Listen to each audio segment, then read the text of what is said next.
আজকে সারা বাংলাদেশের মানুষ মাঠে খেলার জন্য নেমে এসেছে। নারায়ণগঞ্জের সন্ত্রাসী শামীম ওসমান কোথায় আছেন? আমরা খেলার জন্য তৈরি হয়ে আছে। এই নারায়ণগঞ্জে গত বছর আমাকে কথা বলতে দেওয়া হয় নাই। নারায়ণগঞ্জে গত বছর আমাকে বলা হয়েছিল যে রেজাউল করিম আবরার সরকার বিরোধী কথা বলে তাকে বয়ান করতে দেওয়া হবে না। আপনারা বাংলাদেশের 14-15 বছরে শামীম ওসমান সহ আওয়ামী লীগের স্বৈরাচার আপনারা যে স্বৈর শাসন প্রতিষ্ঠা করেছিলেন, শুধু এই দেশ থেকে পলায়ন করে আপনারা বাঁচতে পারবেন না। এই দেশে কবর দেওয়ার মতো জায়গা আপনারা খুঁজে পাবেন না। গত 14 বছরে আমরা দেখেছি বাংলাদেশের যেই শ্রেণী সবচেয়ে বেশি আওয়ামী লীগের জুলুম, দুঃশাসন, অত্যাচারের সম্মুখীন হয়েছিল, যাদেরকে আয়নাঘরে বন্দি করে রাখা হয়েছিল, যাদেরকে নানা টেক লাগিয়ে জুলুম অত্যাচারের স্টিম রুলার চালানো হয়েছিল, তারা হলেন এই দেশের উলামা সমাজ।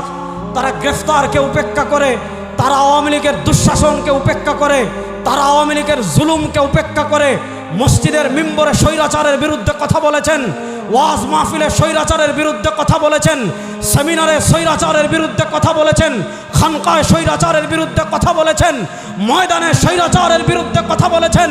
আমরা দেখেছি আওয়ামী দুঃশাসক এই ভারতের রাজাকাররা ভারতের টাকা খেয়ে, রড টাকা খেয়ে ফাজাইলে আমল সহ আলেমদেরকে জঙ্গি বলে গ্রেফতার করে রেখেছিল। আজকে আমরা বলতে চাই 1971-এর পাকিস্তানের রাজাকারদের যেমন ফাঁসি দেওয়া হয়েছে, 2024-এর মুক্তিযুদ্ধে যারা ভারতের দালালি করেছে, ভারতের রাজাকার, বাংলার জমিনে তাদেরও বিচার হবে ইনশাআল্লাহ। আমরা একটা কথা সুস্পষ্ট ভাষায় বলতে চাই, এই দেশে যত সন্ত্রাসী ঘটনা ঘটেছে, এই দেশে সংখ্যালঘু নির্যাতনের যত ঘটনা রয়েছে, এর সাথে কোনো দেশপ্রেমিক সাধারণ নাগরিক জড়িত নয়, এর সাথে কোনো মুসলমান জড়িত নয়, এর সাথে ইসলামী আন্দোলনের কোনো নেতাকর্মী জড়িত নয়। আওয়ামী লীগ তাদের স্বৈর শাসনকে দীর্ঘ করার জন্য মন্দিরে হামলা করেছে, তাদের লোক দিয়ে তারা জঙ্গি নাটক তৈরি করেছে। সুতরাং আজকের এই সমাবেশ থেকে আমরা সুস্পষ্ট ভাষায় বলতে চাই, এই 14 বছরে আপনারা দেখেছেন অনেক আলেমকে গ্রেফতার করা হয়েছে। তারপরে কি দেখা হয়েছে যে তার ঘরে জঙ্গি বই পাওয়া গিয়েছে।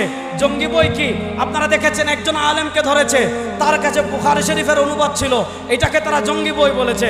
আরেকজনকে ধরেছে, তার কাছে ফাজাইলে আমল ছিল, এটাকে জঙ্গি বই বলেছে।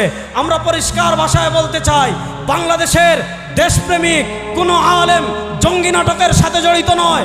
আওয়ামী লীগ এই নাটক তৈরি করেছে। জঙ্গি নাটক দিয়ে বাংলাদেশে গত 14 বছরে যত নিরীহ আলেমকে গ্রেফতার করা হয়েছে, প্রত্যেক আলেমকে মুক্তি দিতে হবে। আমরা দেখেছি, মনে হয়েছিল বাংলাদেশ আওয়ামী লীগ তারাই বাংলাদেশের মালিক। ওয়াজ মাহফিলে আওয়ামী লীগের পারমিশন ছাড়া ওয়াজ করা যায় না, আওয়ামী লীগের লোক ছাড়া ওয়াজ মাহফিল করা যায় না। মনে হয় ওয়াজ মাহফিলে কথা কি বলবে তারা নির্ধারণ করে দে, মসজিদে খুতবা ইমাম সাহেব কি খুতবা দিবে তারা নির্ধারণ করে দে, কোন জেলায় কোন বক্তা আসবে তারা নির্ধারণ করে দে। দেখা যায় শায়েখে চরমনাইকে ময়মনসিংহ যেতে দেয় না, রেজাউল করিম আবরারকে নারায়ণগঞ্জ আসতে দেয় না। তোমাদের খেলা শেষ হয়ে গিয়েছে, এখন থেকে আমাদের খেলা শুরু হয়েছে। ইসলামের বাংলাদেশ হবে ইনশাআল্লাহ। আরেকটা কথা আমি বলবো, আমি আরো 2টা কথা বলবো, 2টা কথা বলে শেষ করব। 2 নম্বর কথা হলো, আপনারা জানেন আওয়ামী লীগ, আমি ওই দিনও বলেছি, আমেরিকা 20 বছর আগ্রাসন চালিয়ে পাকিস্তানের ইসলাম এবং মুসলমানের যে ক্ষতি করে নাই, আওয়ামী লীগ 15 বছরে বাংলাদেশের তার থেকে বেশি ক্ষতি করেছে। বলবেন কিভাবে? আপনারা দেখেন, পুরা শিক্ষা ব্যবস্থাকে তারা ধ্বংস করে দিয়েছে। আপনারা জানেন, আজকে আমরা ইসলামের কথা বললে, আজকে আমরা কোরআনের কথা বললে, আজকে আমার ছাত্র ভাইয়েরা বৈষম্য বিরোধী আন্দোলনের কথা বললে তাদেরকে বলা হয় রাজাকার। কিন্তু আমার দেশের ভারতের রাজাকারের বাচ্চারা আমার দেশের শিক্ষা সিলেবাসে কি ইতিহাস ঢুকিয়েছে জানেন? তারা ইতিহাস ঢুকিয়েছে এই বাংলাদেশ নাকি আগে ভারতের অঙ্গরাজ্য ছিল। তাহলে আপনারা কি ভারতের অঙ্গরাজ্য হয়ে থাকতে চান? আপনারা কখনো ভারতের অঙ্গরাজ্য ছিলেন? সুতরাং যারা এই 15 বছর ভারতের দালালি করেছেন, বুরকা পরে ভারত পালাবেন, বাংলাদেশে আপনাদের জায়গা হবে না। শেষ কথা, এক কথা বলে আমি শেষ করব, যেহেতু নামাজ সামনে। বৈষম্য বিরোধী আন্দোলন হয়েছে। আপনারা জানেন বাংলাদেশে সবচেয়ে বড় বৈষম্যের শিকার যে গোষ্ঠী, এই গোষ্ঠী হলে যারা ইসলামকে মহব্বত করে। আপনারা দেখেছেন আওয়ামী লীগের আমলে দেখা যেত আমার একজন বোন ভার্সিটিতে যেতে চাচ্ছে, হিজাব পরে তার হিজাব পরার স্বাধীনতা ছিল না। আমরা দেখেছি আমার একজন ভাই যদি দাড়ি রেখে বাংলাদেশের কোনো ফোর্সে চাকরি নিতে চাইতো, তাকে চাকরি দেওয়া হতো না।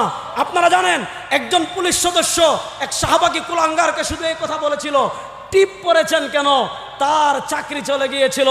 এতটা বৈষম্য তারা ইসলাম পন্থার সাথে করেছিল, ইসলামপন্থীদের সাথে করেছিল। ও বাংলাদেশের মুসলমান, আমি আপনাদেরকে বলি, আপনারা ঘাবড়াবেন না, হতাশ হবেন না। পৃথিবীর প্রান্তে প্রান্তে আজকে ইসলামের পতাকা উড্ডীন হওয়া শুরু হয়ে গিয়েছে।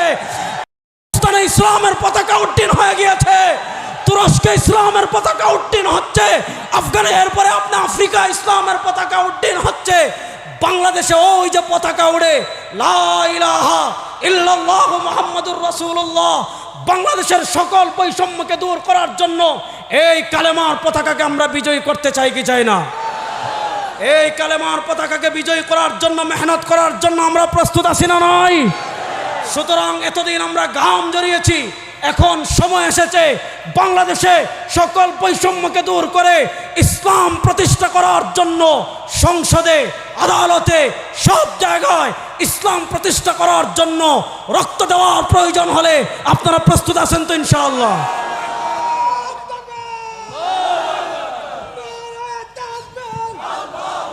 সুতরাং দেখেন আল্লাহ রাব্বুল ইজ্জত ওয়াল জালাল আমাদেরকে দুনিয়াতে যে কয়েকটা গুরুত্বপূর্ণ মিশন দিয়ে পাঠিয়েছেন, এর ভিতর একটা হলো আমরা আল্লাহর প্রতিনিধি। সুতরাং আমরা যেহেতু আল্লাহর প্রতিনিধি, এই আল্লাহর জমিনে আল্লাহর বিধানকে আমরা বাস্তবায়ন করার জন্য আমাদের নেতৃবৃন্দ যদি আমাদেরকে নির্দেশনা দেন, মাঠে নামার জন্য প্রস্তুত আছি তো ইনশাআল্লাহ? আল্লাহ সবাইকে কবুল করুক। নাসরুম মিনাল্লাহি ওয়া ফাতহুন করিম।